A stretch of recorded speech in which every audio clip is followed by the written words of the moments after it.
I work the night shift as a mechanic at Chandler Airport in California, and if you think it's just about fixing engines and changing oil, you couldn't be more wrong.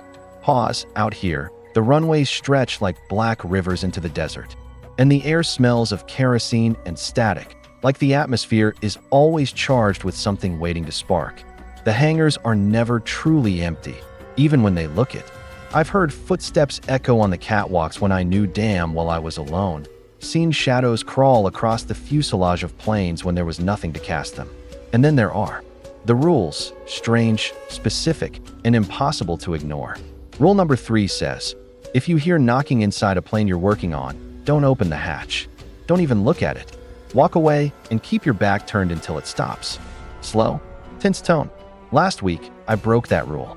And now, I'm not sure if I'll survive another shift. The first night I started at Chandler Airport, the desert wind was howling through the chain-link fences, rattling them like someone unseen was shaking to get in, and I remember thinking to myself that this was going to be the kind of job where the silence was louder than the noise. The place sits just outside the city, far enough that you can't hear traffic, but close enough that you see the glow of civilization on the horizon, a false comfort that never really touches the tarmac. I had just turned 30, broke as hell, and desperate for steady work after my last garage shut down. A buddy of mine told me about the opening, graveyard shift mechanic, good pay, no questions asked, and though it felt shady, I didn't hesitate. They hired me quick, almost too quick, like they weren't looking at my experience, but rather how easily I'd say yes. The hangar was cavernous, the fluorescent lights buzzing and sputtering overhead, washing everything in that pale, sickly glow that makes shadows seem deeper. The first thing I noticed was the smell: jet fuel, oil, and something underneath it, sharp and metallic, like blood on iron left out in the sun. My supervisor that night was a man named Briggs, tall, leathery skin, hairline receded so far back. It looked like it had given up the fight decades ago. He barely looked at me when he shoved a clipboard into my hands and pointed toward a single-engine plane parked in the corner of the hangar. Routine inspection, he muttered, voice gravelly, like he swallowed sand for breakfast. Don't take longer than you have to. Then, without another word, he walked off into the shadows like he had somewhere better to be, leaving me standing there with the echo of his boots fading into the cavernous emptiness. The work itself wasn't hard, checking hydraulics, inspecting the landing gear, tightening a few bolts. But what unsettled me was the constant feeling that someone else was there. The sound of tools clinking, footsteps scuffing against concrete, faint whispers that seemed to drift down from the catwalk above, even though every time I glanced up, it was empty.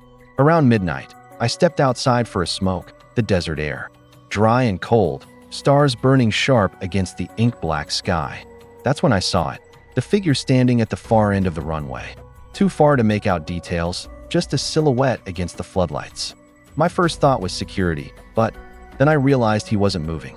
Not shifting, not swaying, just standing, like a cutout of a man plastered against the night. I flicked my cigarette into the gravel and looked again. Gone, like he'd never been there.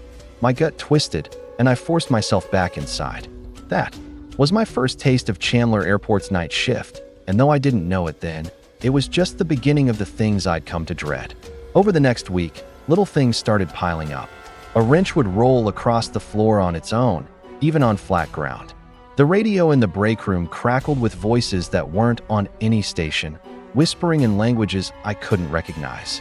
Once, while refueling a twin engine, I heard laughter coming from inside the cockpit, high-pitched and mocking, but when I opened the hatch, it was empty, cold, and reeking of sulfur. Briggs never explained, never warned me. He just watched me with those sunken eyes like he was waiting to see if I'd crack. The other mechanics, the ones who worked the day shift, avoided eye contact when I asked if they'd ever noticed anything. Strange. Just do your job, one of them muttered, and that was the end of it. But the strangest moment in those early nights came when I found the notebook. It was tucked under a pile of oily rags on the workbench, the leather cover worn, smooth with age. Inside were handwritten notes, rules, scattered warnings, some crossed out, others underlined. Rule 1. Don't look out at the runway after 2 a.m. Rule 2. If the radio turns on by itself, leave it on. Rule 3. Never open a hatch if something knocks from inside. My stomach dropped as I read them. Because these weren't just the paranoid scribbles of some insomniac. They matched exactly the things I had started noticing, the little incidents that were already worming their way under my skin. Someone had seen this before, lived through it, and left me their manual for survival. But at the bottom of the page was a final note, scrawled hastily in red ink. If you break the rules, don't run. Running only makes it worse. I shoved the notebook into my locker and told myself it was bullshit, some prank left behind by the last guy, maybe even Briggs himself. But deep down, I knew better. The night I found that notebook, I started counting shadows twice. I started keeping track of the silences, the moments when the buzzing of the fluorescents cut out for just a second too long, like the whole world was holding its breath. And though I tried to ignore it, a small part of me understood. Chandler Airport wasn't just a job. It was a test, a trap, a place where the rules weren't written by men, but by something else entirely. The second week on the job felt heavier, like the air in the hangar had thickened and every breath carried the weight of something unspoken, something watching. And though I told myself I was adjusting to the long hours and the strange quiet of an airport that rarely saw flights after dark, I knew it wasn't just fatigue. It was the creeping sense that I was stepping deeper into something I shouldn't be part of, like quicksand that pulls you under while you pretend it's still solid ground. I noticed it most during the dead hours between 1 and 3 in the morning, when the world outside the airport seemed to go silent. No passing traffic on the distant highway, no desert wind pushing against the fences, just an oppressive stillness that pressed against my eardrums until even the sound of my own breathing felt intrusive, wrong. That silence had weight to it, and in that weight, things started happening that I couldn't ignore anymore. One night, while tightening the hydraulic lines on a Cessna, I heard footsteps circling the plane, slow, deliberate, like someone dragging steel-toed boots across the concrete. But when I stepped out from under the wing, wrench in hand, the hangar was empty except for the faint echo of those steps fading into nothing. Another time, I caught the faint reflection of eyes in the cockpit glass, two pale glints staring out at me from inside a plane that hadn't been flown in years. And yet when I yanked open the hatch, the seats were rotting, cushions torn, wires hanging loose, and there was no one, nothing, just the faint lingering scent of burned hair that clung to my clothes until morning. I started noticing the other mechanics were avoiding me. During shift changes, they'd glance at me with something between pity and fear, mutter short goodbyes, and leave faster than they needed to, like they didn't want to linger in the hangar. With me as night settled in, like the darkness clung harder to whoever pulled the graveyard shift. Briggs, though, was always there, silent, watching, never offering advice, never lifting a tool, just leaning in the doorway or pacing the edges of the hangar like a warden checking his prisoners. One night, I finally asked him straight up what the hell was going on, if he'd ever seen the shadows that lingered on the runway lights or heard the laughter inside the planes.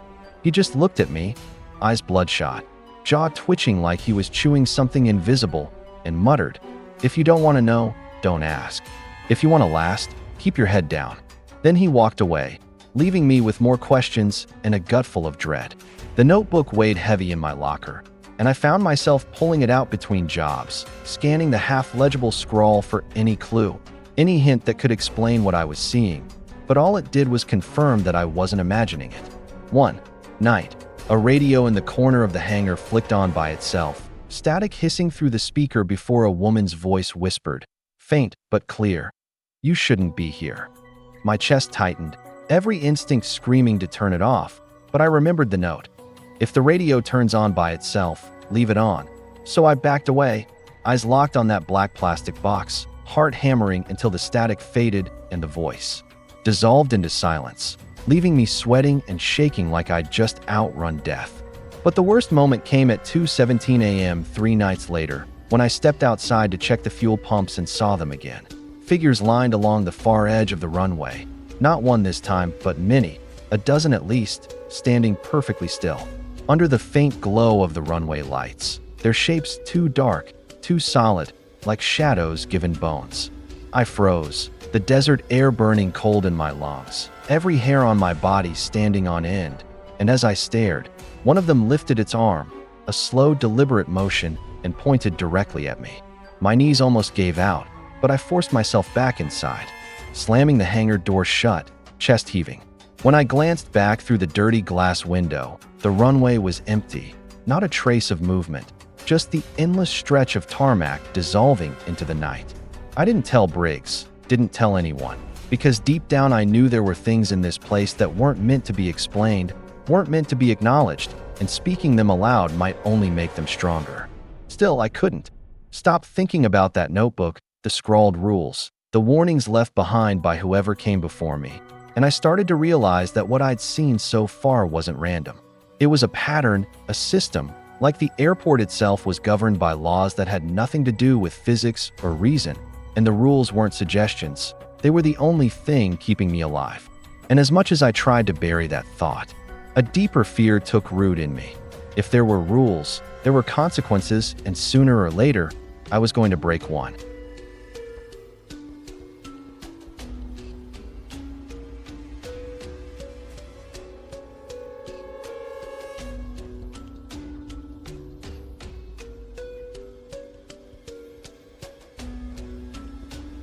It was the night after I saw the line of figures at the end of the runway that I finally gave in and sat alone in the break room with the notebooks spread open in front of me.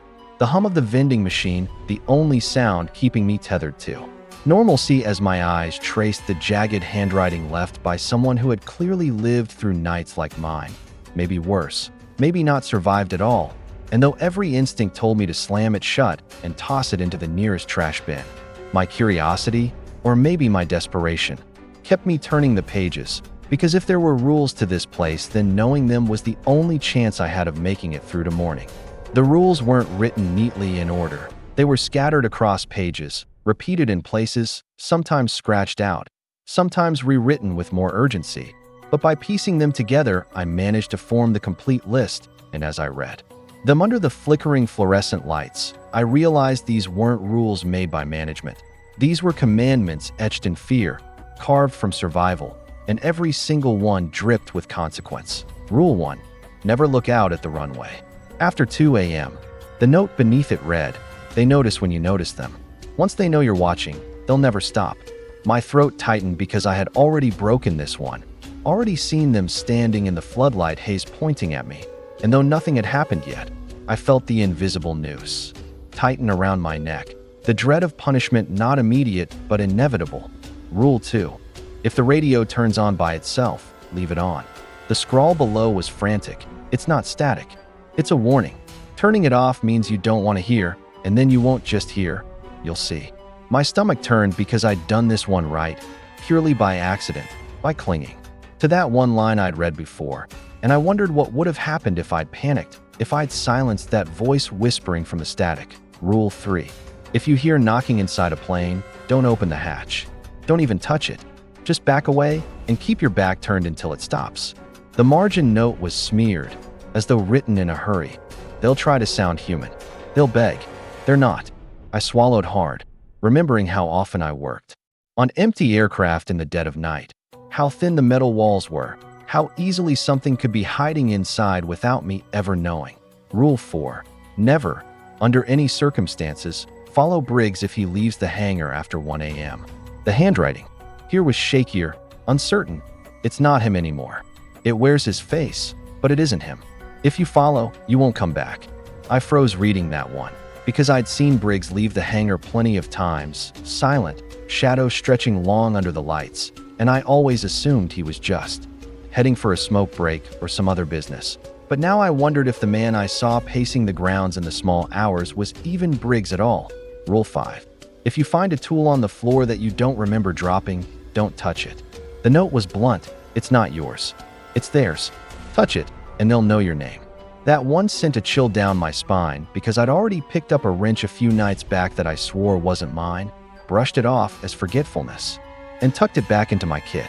I felt sick realizing how many times I might have invited attention I didn't want. Rule 6. Always finish whatever job you start before 3 a.m. Do not leave an aircraft half open, half repaired, or unattended. The note beneath was scratched with such force it nearly tore the page. If you leave it open, something else will finish it for you, and you won't like how. I thought about the times I dragged my heels, taken smoke breaks in the middle of a job, and a surge of cold fear gripped me as I imagined what kind of hands, or claws, might have completed my work in the shadows. While I was gone, Rule 7. If you hear someone call your name from outside the hangar, do not answer. Do not go to the door. The scribbled edition was simple. It's never anyone you know. My blood ran cold at that because I had, in fact, heard my name once, faintly, like carried on the wind, and I'd assumed it was Briggs playing some sick joke. Now I wasn't so sure. Rule 8. Keep your reflection in check. If you catch yourself in the glass of a cockpit or the hangar window and it's not moving in sync with you, leave immediately and don't look back until you're outside. This one made my skin crawl because I'd never thought to check, never considered that something as simple as glass could betray me, and now I felt watched even by my own shadow. Rule 9. The vending machine in the break room sometimes offers things that aren't supposed to be there. Don't buy them. Don't eat them. The margin note was shaky but legible. They look tempting, but they're not food. Eating means you belong to the night crew forever. I thought about the Snickers bar I'd bought last night, how normal it looked. But now I wondered if one day it might not be a candy bar at all. Rule 10. If the floodlights on the runway go out, don't go outside. Lock the hangar doors and wait. The scrawl beneath was final. The dark is not empty. It never has been. My hands trembled as I traced that sentence, knowing I'd already seen shapes moving in the half-light, and I couldn't imagine what would crawl out of complete darkness. Rule 11. If you survive until dawn, don't linger. Leave immediately, no matter what you see or hear. The last note, written in a different ink, a different hand, maybe by someone else entirely, was almost pleading. The day doesn't belong to you anymore once you've seen the night that I sat there. Staring at the notebook, feeling my throat dry, my hands shaking, every part of me screaming to run, quit, never step foot in this place again. But I also knew quitting wasn't an option. They'd hired me fast because they needed me here, because once you stepped into the graveyard shift at Chandler Airport, you weren't just an employee, you were marked. I felt the weight of those rules settle into my bones, and I realized I wasn't just following instructions from some long-gone mechanic. I was inheriting a legacy of survival, a desperate torch passed from one unlucky bastard to the next. And though I told myself I'd memorize every single one, cling to them like scripture, a deeper fear whispered in the back of my skull. I'd already broken at least 2, and consequences don't forget. They wait. They bide their time. And out on the runway, past the floodlights, I swear I could feel the eyes of something patient, something ancient, waiting for the moment I slipped again.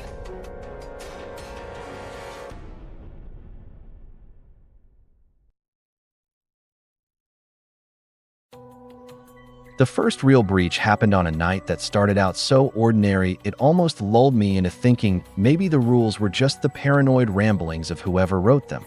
That maybe I could keep my head down, fix the damn planes, collect my paycheck, and nothing worse would happen. But ordinary doesn't last long here. It never does. And the airport has a way of waiting until you relax before it bares its teeth. It was just past midnight, and I was working alone in the east hangar on a Piper that hadn't flown in years, a husk of metal and wires that smelled like mildew and fuel, when I heard it. The knocking, faint at first, rhythmic, like knuckles, rapping on hollow metal, coming from inside the fuselage, and my stomach dropped because I knew instantly what it was, knew it wasn't supposed to be acknowledged, but the sound grew louder, faster, desperate, like fists pounding now and then.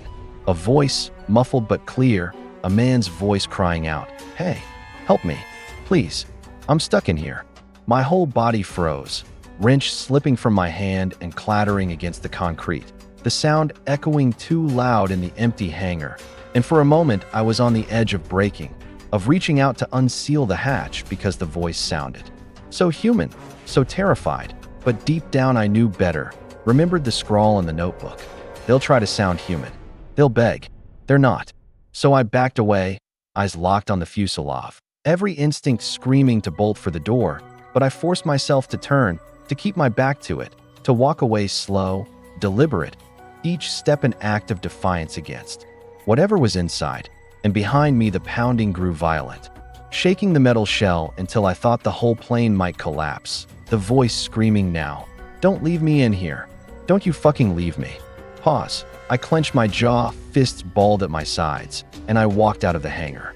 into the cold night air, chest heaving like I'd just escaped drowning.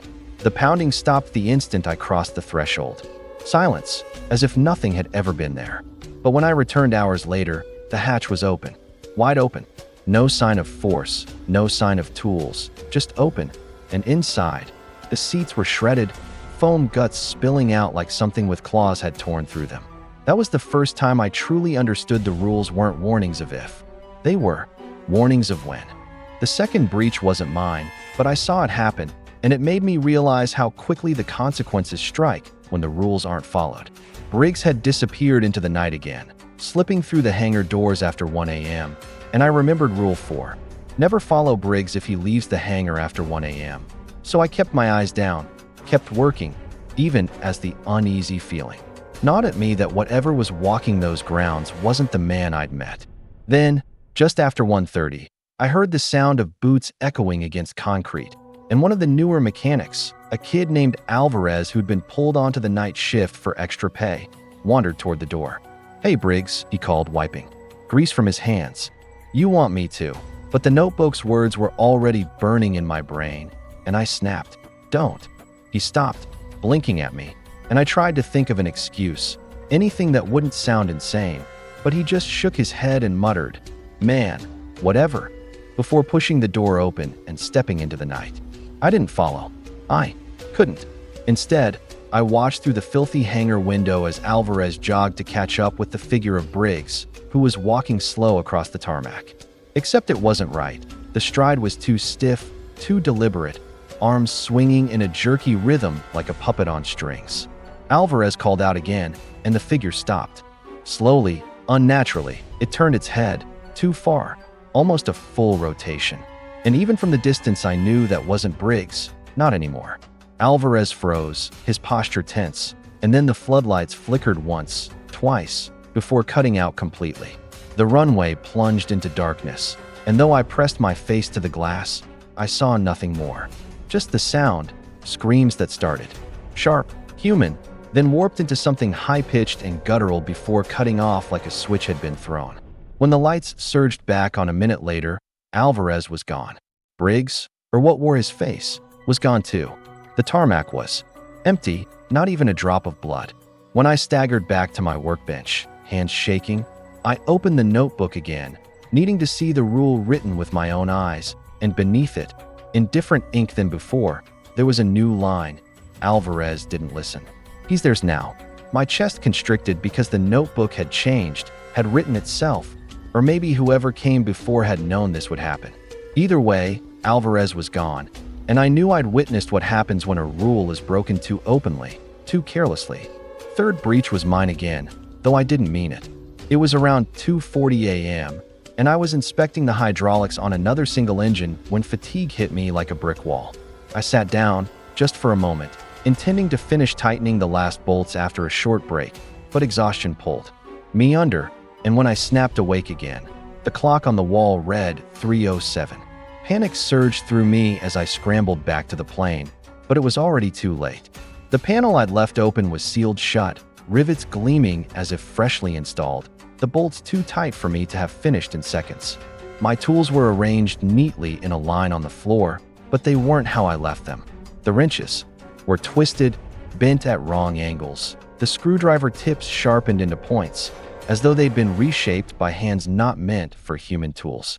My chest tightened as I backed away, every part of me screaming not to touch them, and when I glanced toward the cockpit, I froze. There was a figure sitting in the pilot's seat, head bowed, hands resting on the controls. For a heartbeat, I thought maybe Briggs had slipped in, but as the figure lifted its head, I saw its face, or rather, the lack of one. Smooth, pale skin stretched tight over a blank oval where features should have been. No eyes, no mouth, no nose. Just nothing. And yet I could feel it watching me. My knees buckled, and I stumbled backward, heart slamming in my chest. Then, as quick as a blink, the cockpit was empty. The tools were normal again. The panel was open the way I'd left it, like it hadn't happened at all. But deep down I knew better. The breach had happened, and whatever had finished that job for me was now aware of me, had shown itself just enough to remind me of the cost of failure. From then on, the rules weren't just words in a notebook. They were law, etched into the bones of the airport, unbreakable and absolute. And I lived each night like a soldier navigating a minefield, counting the hours until dawn, praying that I wouldn't slip again. But even as I tried, even as I memorized every line, I felt the weight of my earlier mistakes pressing in, consequences building like a storm at the edge of the horizon, waiting to break. And when the radio in the break room crackled to life again the next night, the same woman's voice whispering through the static. This time, she didn't say, "You shouldn't be here." This time she said, slow, tense tone, "You've already lost." I don't know how much longer I can keep putting these words down, how much longer I can keep track of what's real and what's slipping into the dark fever dream that has become my life inside this place. But I'll try, because every night here seems to drag me deeper into something that feels less like reality and more like a carefully woven nightmare, designed to keep me trapped forever. And when the fifth night came, it wasn't with the subtle crawl of evening like before, but with a violent shuddering of the entire building, as though the foundations themselves were groaning against something ancient pressing against them from below, a sound like bones cracking under pressure echoing through the halls. And as the lights flickered in staccato bursts, I saw, just for a moment, what looked like shadows reaching up through the floor, as if the entire station was nothing more than a thin skin stretched over a seething abyss waiting to tear through. And then the loudspeaker sputtered again, coughing. Static that shaped itself into words I couldn't mistake.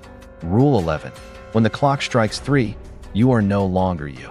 I froze, gripping the edge of the counter in the guard station, my knuckles white and shaking, because this was the first new rule I'd been given since the start of all this. And the way it was delivered, so abrupt, so cruelly casual, sent a chill crawling down my spine, worse than any shadow.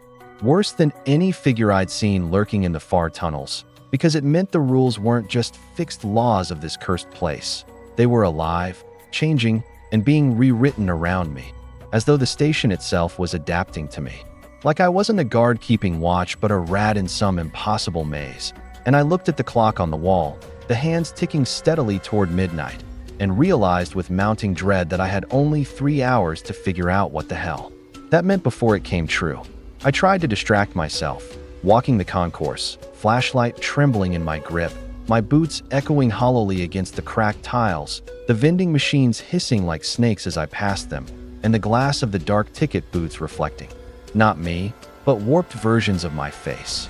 Eyes too wide, smile too long, head twitching at unnatural angles as if daring me to blink and lose track of which reflection was the real me. And all the while, the shadows under the benches were thickening, crawling further across the floor, almost like they were spreading toward me with deliberate intent.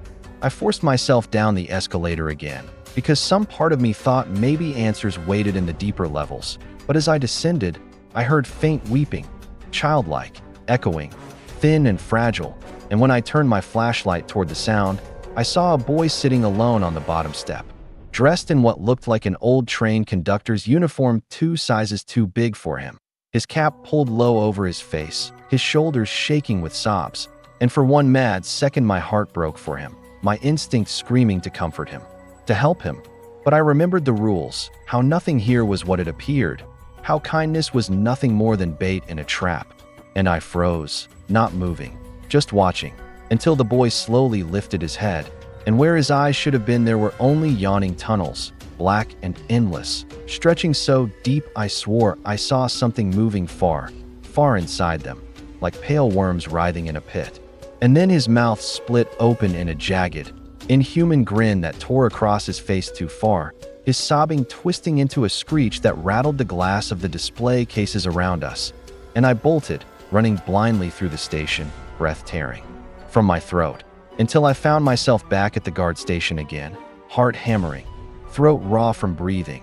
And when I looked up at the clock, it was already 1:30, time slipping like water through my fingers, dragging me closer to 3, closer to whatever the hell you are no longer you meant. I tried locking the doors to the guard station, barricading myself in, but the locks clicked uselessly, the keys turning in circles as though the metal itself was mocking me, refusing to obey. And outside the glass walls I could see them gathering, the commuters in their frozen states, the ones who had stared at me from the train windows before. their suits torn and stained, their heads jerking in unnatural rhythms, and their mouths opening and closing soundlessly like fish gasping for air as they pressed closer and closer, until I couldn't tell if the glass was holding them back or if they were simply waiting for permission to enter. The hands of the clock dragged toward 2, then 2:15, then 2:40, each tick sounding louder and sharper, like a nail being driven into wood, and I realized the station wanted me awake, wanted me present when the clock hit 3, that this was all theater building to some final act, and when the minute hand touched 12 and the hour hand locked on 3, the lights didn't flicker, they died entirely, plunging me into a darkness so pure and suffocating it was like being buried alive. And in that suffocating silence, I felt something move inside me, something splitting, like a zipper being torn down my spine, and I screamed, clawing at myself, feeling my skin stretch, my bones bend, and then I stopped, because suddenly I was standing across the glass from myself. My body was still in the guard chair, head lolling to the side, eyes glazed but open, lips moving silently like it was trying to whisper something to me. And I realized with a cold, bottomless horror that "you are no longer you" wasn't a metaphor. It was literal. I had been pulled out of myself, my consciousness shoved into something else, something watching my body like it was a stranger, and I knew, deep down, that whatever was inside me now wasn't me anymore.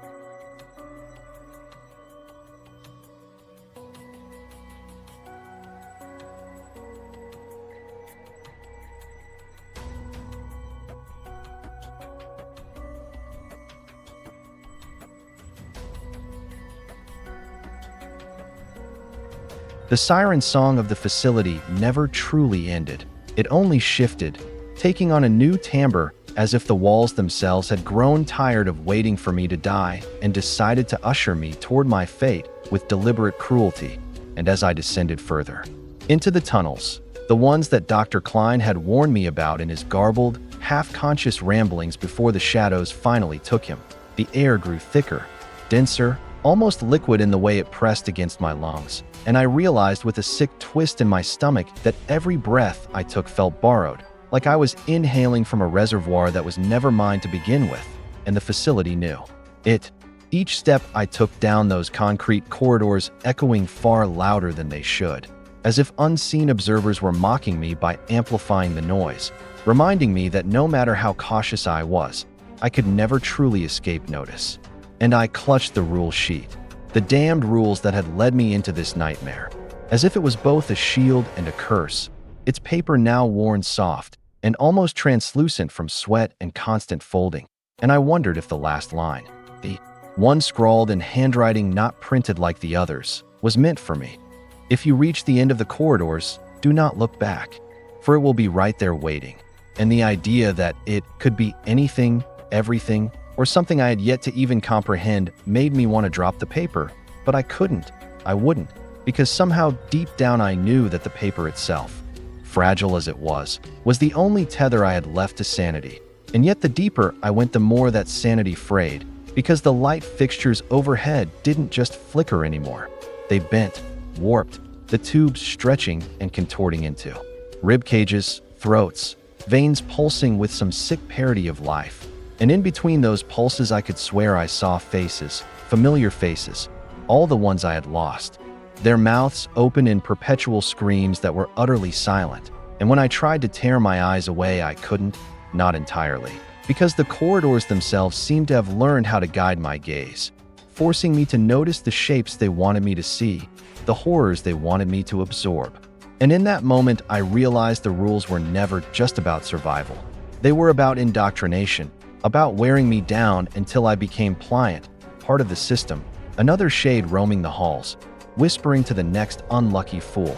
And I wanted to scream at that thought, but I didn't, I couldn't, because screaming felt like submission, and instead I forced my legs to keep moving, one after the other, though they grew heavier with each step, as if invisible hands were clawing at my calves, pulling me backward, whispering in guttural, overlapping tones, "Stay with us. Stay with us. You're already ours." And when I finally stumbled into the central chamber, the one the map etched faintly into the wall had been pointing toward, my stomach dropped, because the chamber was no mere room. It was an atrium carved impossibly deep into the earth, a cavern lined with black stone that shimmered like oil. Under an unseen light source, and at its center was the machine, or what I thought was a machine, because its structure was both industrial and organic, gears meshed with veins, pistons pumping alongside lungs, wires that twitched like nerves, and within its core a heart, massive and pulsating, sending out waves that made the air ripple as though submerged underwater.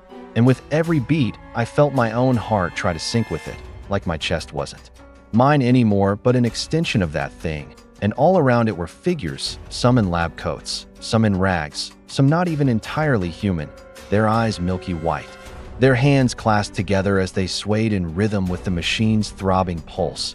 And I realized this was no mere experiment, no medical research facility gone wrong. This was worship, this was a temple, and I had been guided here. Not by accident, but by design, my every step manipulated until I stood trembling in the shadow of a god I could not name. And the rules made sense now, or at least they seemed to. They weren't about protection, they were commandments, the rituals demanded by this living engine that needed obedience, reverence, blood. And as I felt my own body involuntarily begin to sway with the others, my limbs betraying me, I fought to break free, to close my eyes, to scream, but then the rule sheet burned hot in my hand, the last line glowing faintly as if branded into my palm, and against all reason I obeyed it. I didn't look back. I fixed my gaze on the pulsing heart of the machine even as tears streamed down my face, and I whispered to myself, I am not yours, I am not yours, but deep down I knew it was a lie, because the machine's pulse had already replaced the rhythm in my veins, my thoughts now tangled with its voice. And as the shadows closed in and the worshippers' mouths opened to sing in unison, a single truth carved itself into my mind like a scar. There is no end to this facility. There never was, only layers upon layers drawing us deeper, feeding the heart. And I was no longer the caretaker, the janitor, the man who stumbled into this place. I was another cog in the worship, another voice in the chorus, another warning, written on a rule sheet that will one day be handed to someone else who thinks they can survive. But survival here is not survival at all. It is transformation, it is surrender. And as the machine pulled me into its pulse, my last coherent thought before the light inside me went black was that maybe, just maybe, the rule wasn't to save me from what lurked behind, but to save it from ever seeing the horror I had become.